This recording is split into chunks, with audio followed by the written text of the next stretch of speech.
Hello everyone and welcome. Today is Christmas as I do this video. So if you have a chance to see this on Christmas Day, Merry Christmas. If you did not, then I wish you a happy whatever day it is right now as you're watching this video. I'm currently on vacation visiting family in Nevada, and now I have officially seen my second movie of this vacation time. Not only do you get to open presents on Christmas Day, but also you get a chance to take a break from life and enter into a casino deep inside a casino, especially in Nevada, and find a movie theater. Where can you do that in the world? I don't know. Not in California, at least not that I know of. But I found a Cinemark very close to here, and I have now seen the movie Joy. A movie that I've been very excited to see for a while now. It is directed by David O. Russell, who gave us Silver Linings Playbook, The Fighter, Three Kings, my personal favorite film, also American Hustle. This is the brand new film that he is collaborating for the third time, I believe, with Jennifer Lawrence, and also Bradley Cooper's in the movie, Robert De Niro, Diane Ladd, Virginia Madsen, Edgar Ramirez, and I know I miss. Isabella Rossellini. I love her, and it's just great to see her in a movie. This movie is based on a true story, though it doesn't really indicate it. Like when the movie starts, it's like this movie is totally based on fact and true story and everything. I figure that it didn't say that because it wants to take liberties with this story. And it tells a story of a woman named Joy. Jennifer Lawrence plays Joy. This movie is actually PG-13, which was a big surprise, especially coming from David O. Russell, that he kind of held back on using foul language in the movie, which was kind of a shocker. I thought a movie like this would be a perfect opportunity to just shout lots of bad language, because that's what he's good at with his movies. A great dialogue that characters have as they get really angry with each other, especially what we've seen from when these three people, Bradley Cooper, Jennifer Lawrence, and David Russell have collaborated together, and they brought such magic to us. Even though I haven't been a huge fan of the work that they brought together, I do appreciate it. It's fine acting. The movies look good. They have great pacing to it. But I'm still like, I still like the David O. Russell of the past with Flirting with the Disaster, and my favorite, of course, Three Kings, as I mentioned. But he's returning with this great cast. Some newcomers to his filmography, and then some people that he's worked with before.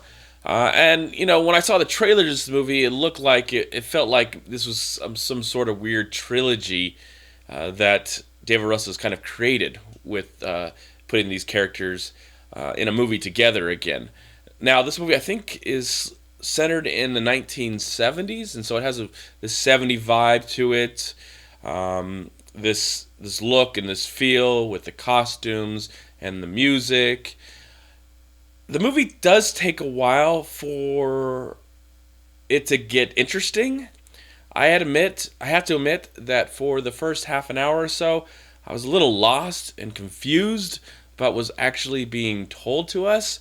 We get to know the main character and her family, her crazy family that somehow still lives with her. She lives with her ex-husband. Her parents still live together, though they're divorced and live separate rooms. And Robert De Niro plays her father, and he's just crazy, but he has his own successful business. And she has a half sister that she's kind of in battle with at times. And then her mother, played by Virginia Madsen, kind of stuck home watching soaps all day and really wants to stay away from society. Again, I don't know what's true and what's movie, but it took a while for the movie to officially get started, and I couldn't get that emotionally involved. And it wasn't until she started to create this device that would, of course, define her as a woman and as a person in business, that the movie started to get very, very interesting. And then she meets Bradley Cooper's character, who plays this guy that works for QVC, and we saw Melissa Joan Hart. No, sorry, not Melissa Joan Hart, but Melissa Rivers play her mother, Joan Rivers, in the movie. So that was kind of cool to see that, because this movie centers on this family, but then also centers on Joy's journey as she creates this project and gets it out there and deals with people and corruption and all this stuff. And then when she gets to deal with Bradley Cooper, with QVC and how the inner workings of what goes on there, the movie takes on a whole new level. And I was like, okay, finally, I'm actually getting into this. I didn't have to just rely on the cast and the acting, but I could also get into the story. It did take a while, and the movie is a little too long for its own good. But overall, I found myself really enjoying the experience. Now, it's not funny, it's very dramatic, and Jennifer Lawrence gives an amazing performance, and it's a great performance, and just another one that will remind us why we love her so much and why we appreciate the talent that she has. David O. Russell, I think his writing is really good, and again, I'm interested why he wanted to take this PG-13 route and not make an R-rated film. I think like he could have just been perfect for this kind of material. It's, there's a lot of bickering and fighting and all this stuff going on. Great dialogue that happens between the characters. But I think Jennifer Lawrence just does a great job to carry this film. It's her film. She gives the best performance in the entire film. And after a while, I got really used to what was happening to her.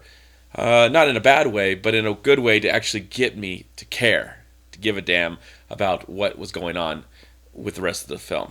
I don't know if it's a movie worthy of awards or anything, but the movie does look great. It's a great looking movie. It's a beautiful looking film. Great cinematography on that end.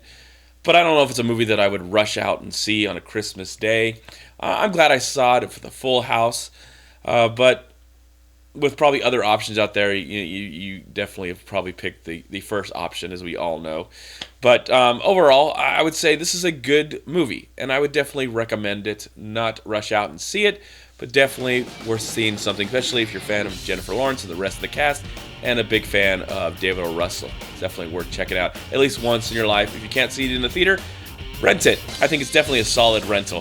For that, I am going to give Joy... I'm going to give the film a solid 3 stars out of 4.